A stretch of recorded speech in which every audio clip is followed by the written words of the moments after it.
They laughed at him. They mocked his job, his clothes, and even the way he smiled.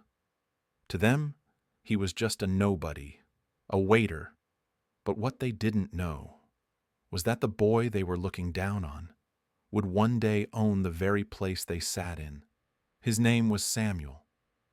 Every morning he put on his black and white uniform, tied his apron, and walked to work.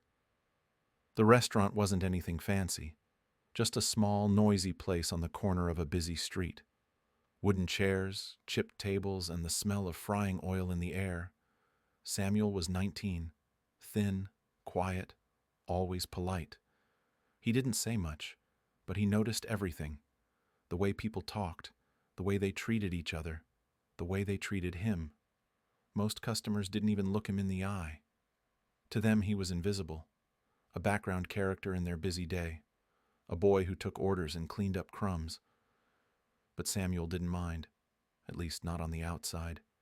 He kept his head down. He smiled. He did his job. But inside? Inside, something was starting to burn. It happened on a Tuesday. Two young men walked into the restaurant. Expensive clothes, strong cologne, loud laughs. The type of people who thought they were better than everyone else. Samuel walked over with a notepad and a calm voice. "Good afternoon, gentlemen. What can I get you today?" One of them didn't even look at him. "Start by cleaning this dirty table, and bring us some water." Samuel nodded. He cleaned the table, brought the water, took their order. But as he turned to walk away, he heard one of them whisper, loud enough for him to hear, "Look at this guy. That's why you study hard, so you don't end up like him, a 19-year-old loser serving fries for a living." They laughed, loud, rude, cruel. Samuel didn't say a word. He walked back to the kitchen, hands shaking, not from anger, not from fear, but from a sadness so deep it wrapped around his heart like ice. That moment could have broken him. But instead, it ignited something.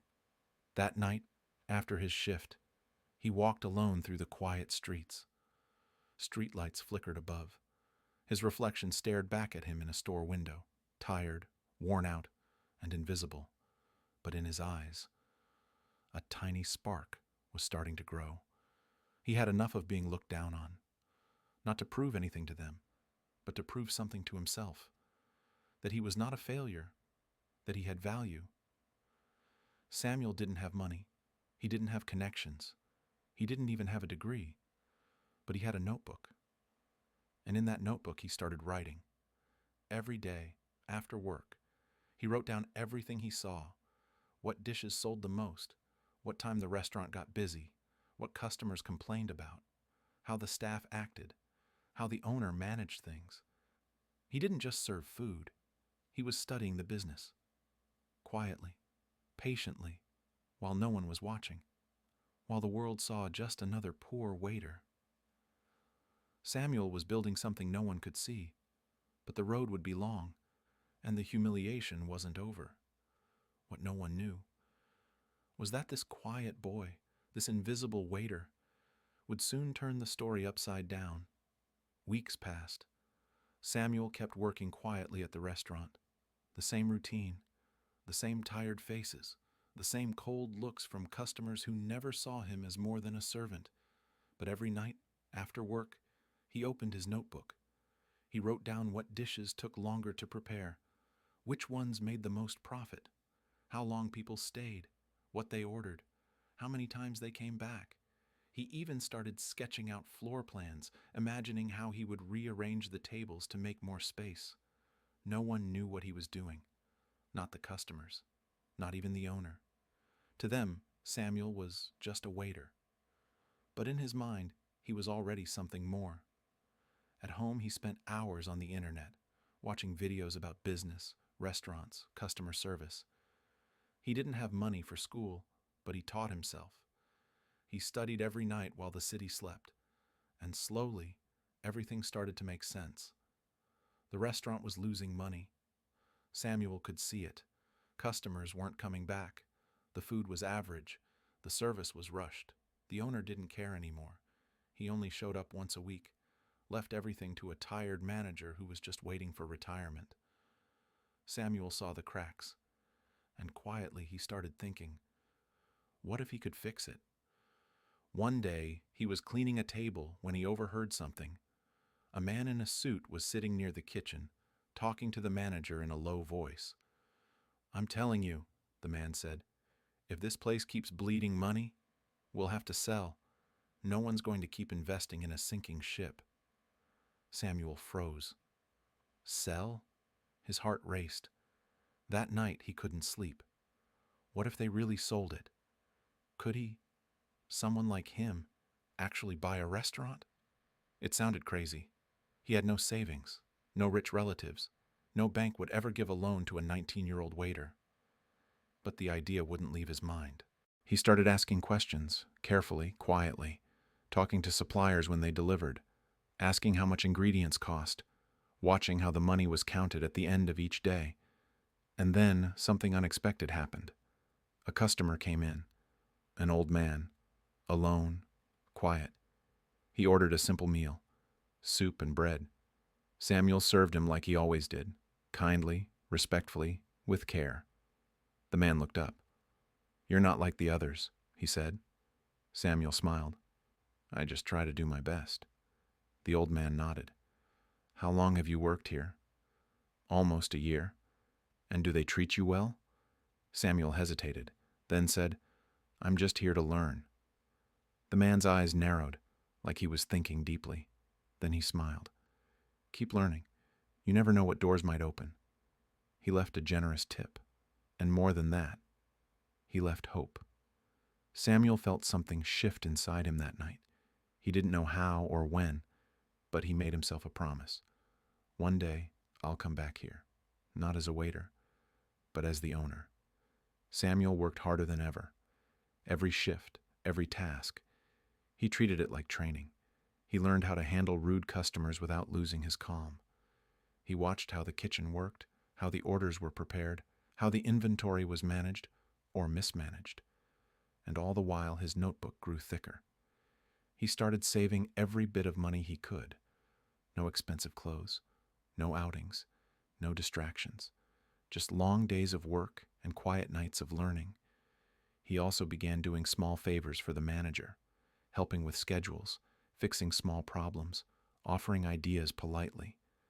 The manager barely listened, but Samuel didn't mind. He was planting seeds. Months passed. Then one day, news came. The restaurant was officially going up for sale. The owner had finally given up. Too much debt, too little profit. The staff whispered about it in the back. Some worried about losing their jobs. Others didn't care. But Samuel, he saw an opportunity. He went home that night and opened his notebook again. This time he didn't just take notes. He started writing a plan, a business plan, step by step. How to reduce waste, attract more customers, improve service, change the menu, bring the place back to life. But he needed help. He remembered the old man, the one with kind eyes and thoughtful words. Samuel had written down the name on the receipt, Mr. Howard. He didn't know if it would work, but he found the address online and wrote him a letter. A few days later, he received a call. "Samuel," said the voice, "I remember you. Come meet me." They met in a quiet cafe. Mr. Howard listened carefully as Samuel spoke. He showed him the notebook, the plan, the vision. He didn't beg. He didn't pretend. He just explained, honestly and calmly, what he had learned and what he wanted to build. The old man sat in silence for a long time. Then he smiled. "You remind me of myself at your age. I had no money, just a dream and the will to work." He closed the notebook. "I'll help you, but only if you promise one thing." "What's that?" Samuel asked. "That you never forget where you started." Samuel nodded. His throat was tight, his eyes wet. "I won't." With Mr. Howard's investment and Samuel's plan, the deal was made. Quietly, without drama. The old staff didn't even know who the buyer was at first, until one day. Samuel walked into the restaurant, Not in uniform, no apron, just a confident smile and a key in his hand. Some laughed, some were shocked, but no one could believe it. The waiter had bought the restaurant, and this was only the beginning. The first few weeks were tough. Some staff quit right away. They didn't want to work for a kid. Others stayed but didn't take him seriously. Customers were confused.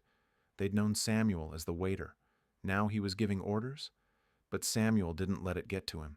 He came in early, cleaned the place himself, fixed broken chairs, repainted the walls.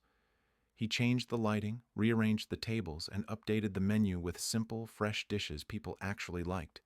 He hired a new cook who shared his vision: quality food, fast service, fair prices. He greeted every customer with a smile. He remembered their names. He made them feel seen. Word started to spread. People said, "There's something different about this place." Some said, "The food's better." Others said, "The guy running it really cares." And slowly, the restaurant came back to life. The tables were full again. The kitchen buzzed with energy. The staff who stayed began to respect him. They saw how hard he worked, how he never acted like he was better than anyone else. He was a boss, yes, but still humble. Still Samuel. One day, the two young men who had mocked him, the ones who laughed and called him a loser waiter, walked back into the restaurant.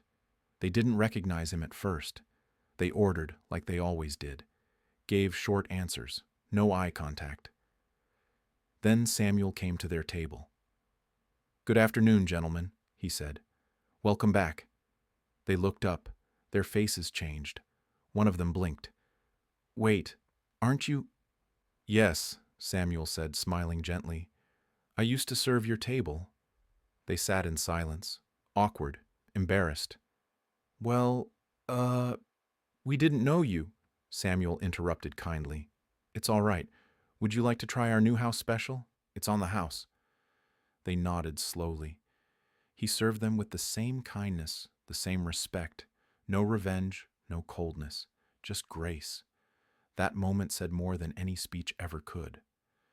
When they left, one of them turned back and looked at him, eyes full of something unexpected: shame and admiration.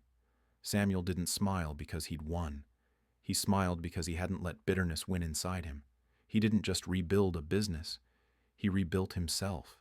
And that was worth more than anything money could buy. Months turned into years. The restaurant became a symbol of change, not just for Samuel, but for the entire community. People came in not just for the food, but for the story behind it. They came to see the young man who had been laughed at, who had been ignored, and who now stood proudly at the helm of his own business. Samuel's reputation spread beyond the city. Investors started taking notice. But Samuel never lost sight of what mattered most: the people who walked through his door.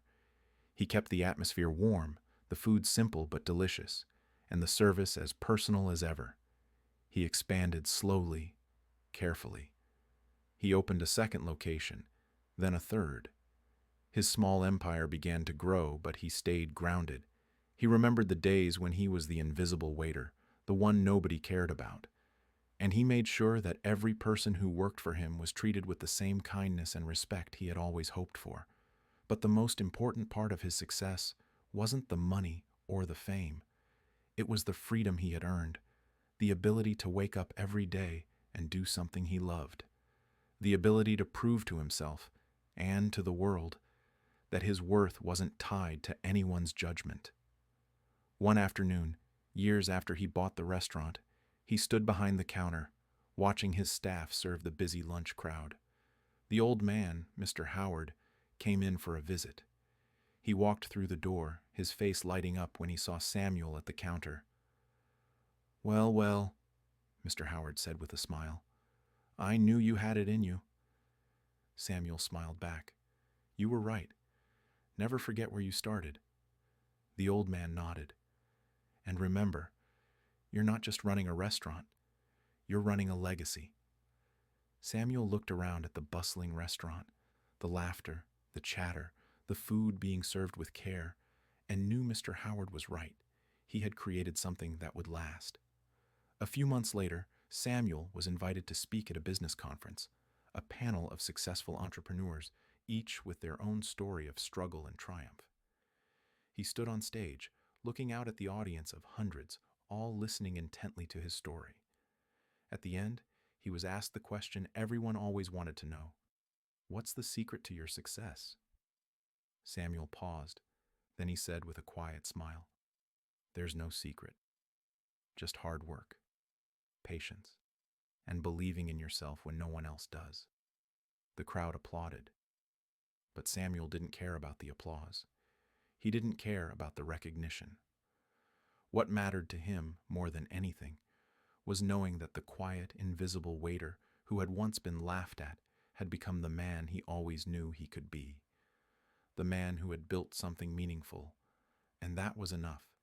If Samuel's story inspired you, don't let anyone hold you back. Like, share, and subscribe for more stories that remind you your journey is in your hands.